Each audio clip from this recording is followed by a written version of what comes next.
Maharashtra Maha Vikas അഘാഡിയിൽ seat തർക്കം രൂക്ഷമായി തുടരുന്നു എന്ന് ഞങ്ങളുടെ മുംബൈ ബ്യൂറോ റിപ്പോർട്ട് ചെയ്യുന്നു. ശരത് പവാറുമായി രമേശ് ചെന്നിത്തലയും KC വേണുഗോപാലും ചർച്ച നടത്തുകയാണ്.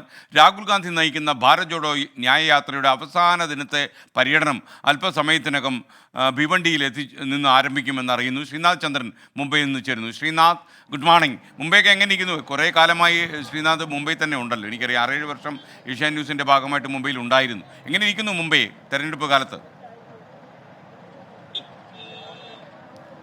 മുംബൈ ഇപ്പോൾ തെരഞ്ഞെടുപ്പ് ചൂടിലേക്ക് കൂടുതൽ അടുക്കുകയാണ്. ഞാനിപ്പോൾ ഉള്ളത് ഭീവണ്ടിയിലാണ്. മുംബൈയിൽ നിന്ന് കുറച്ച് അല്പം അകലെയാണ്. ഇവിടെ വെച്ചാണ് ഇന്നിപ്പോൾ ഭാരത് ജോഡോ ന്യായ യാത്രയുടെ അവസാനത്തെ ലെഗ് ഇപ്പോൾ തുടങ്ങാൻ പോകുന്നത്, അവസാനത്തെ ദിന പര്യടനം തുടങ്ങാൻ പോകുന്നത്. ഏതായാലും ഇപ്പോൾ തുടങ്ങിയിട്ടുണ്ട്. രാഹുൽ ഗാന്ധി അല്പസമയം മുമ്പ് വാഹനത്തിൽ പോയി കഴിഞ്ഞു. അദ്ദേഹത്തോടൊപ്പമുള്ള ആളുകൾ പോയിക്കൊണ്ടിരിക്കുകയാണ് ഈ സമയത്ത്.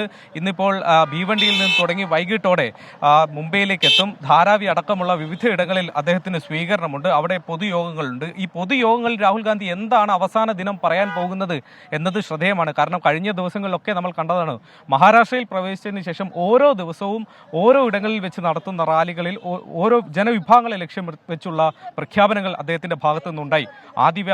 ആദിവാസികൾക്ക് വേണ്ടി വനവിഭവങ്ങൾക്ക് ന്യായവില ഏർപ്പെടുത്തുന്ന അടക്കം വന സംരക്ഷണ നിയമം നടപ്പാക്കുന്ന അടക്കമുള്ള വാഗ്ദാനങ്ങൾ, മഹിളകൾക്കായി സർക്കാർ ജോലികളിൽ 50% സംവരണം, ദരിദ്ര കുടുംബങ്ങളിലെ വനിതകൾക്ക് 1 ലക്ഷം രൂപ വാർഷിക സഹായമായി ലഭിക്കും, അവരുടെ അക്കൗണ്ടിലേക്ക് ലഭിക്കും. അങ്ങനെ യുവാക്കൾക്ക്, കർഷകർക്ക്, അങ്ങനെ വിവിധ വിഭാഗങ്ങൾക്കുള്ള തെരഞ്ഞെടുപ്പ് വാഗ്ദാനങ്ങൾ ഒന്നൊന്നായി കഴിഞ്ഞ ദിവസങ്ങളിൽ അദ്ദേഹം പ്രഖ്യാപിക്കുകയായിരുന്നു. അവസാന ദിവസത്തിൽ എന്താകും അദ്ദേഹം പ്രഖ്യാപിക്കാൻ പോകുന്നത്, എന്തൊക്കെയാവും അദ്ദേഹം പറയാൻ പോകുന്നത് എന്ന് ശ്രദ്ധേയമാണ്. കഴിഞ്ഞ ദിവസം ജയറാം രമേശിന്റെ ഭാഗത്ത് നിന്ന് ഒരു പ്രത്യേക തരത്തിലുള്ള ഒരു കമന്റ് വന്നു, ശ്രദ്ധേയമായ കമന്റ് വന്നു. അദ്ദേഹം പറയുന്നത്, ഇന്ന് ഭാരത് ജോഡോ ന്യായ യാത്ര അവസാനിക്കുകയാണ്, പക്ഷേ ഇന്നത്തെ ചാനലുകളിലും പത്രങ്ങളിലും ഒക്കെ ഹെഡ്ലൈനായി വരാൻ പോകുന്നത് ഒരുപക്ഷെ തെരഞ്ഞെടുപ്പ് പ്രഖ്യാപിക്കുന്നതിനെ കുറിച്ചാകാം. അങ്ങനെ ലോക്സഭാ തെരഞ്ഞെടുപ്പ് പ്രഖ്യാപിക്കുന്ന തീയതി പോലും കണക്ക് കൂട്ടി BJP ഈ ഒരു ദിവസത്തേക്ക് മാറ്റിവെച്ചു എന്നൊരു ആരോപണമുണ്ട്. അതായത് ഭാരത് ജോഡോ ന്യായ യാത്രയുടെ ഒരു ശോഭ കെടുത്താനുള്ള ശ്രമം BJPയുടെ ഭാഗത്തു നിന്നുണ്ടാവുന്നു. അതൊക്കെ എന്തായാലും മഹാരാഷ്ട്രയിലെ രാഷ്ട്രീയത്തിലേക്ക് വന്ന മഹാരാഷ്ട്രയിൽ ഇതുവരെ സീറ്റ് ചർച്ച മഹാവികാസ് അഘാഡിക്കുള്ളിൽ പൂർത്തിയായിട്ടില്ല.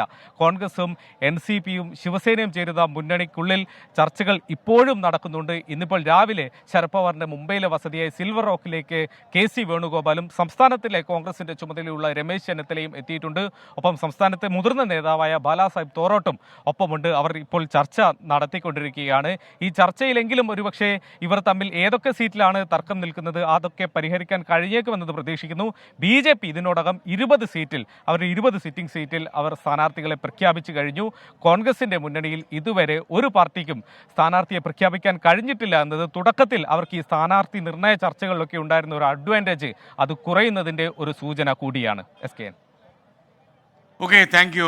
നമുക്കൊപ്പം ചേർന്നത് മുംബൈയിൽ നിന്ന് ശ്രീനാഥ് ചന്ദ്രനാണ്. പ്രിയപ്പെട്ട മുംബൈ മലയാളികൾ നമ്മുടെ ബ്യൂറോയുമായി ബന്ധപ്പെടണമെന്നാണ് ഞാൻ ആഗ്രഹിക്കുന്നത്. കാരണം മുംബൈ മലയാളികളുടെ സ്വരം കൂടി 24-ൻ്റെ ശബ്ദ ശേഖരത്തിലേക്ക് വരുമ്പോൾ അത് വലിയൊരു അഭിമാനമായിരിക്കും.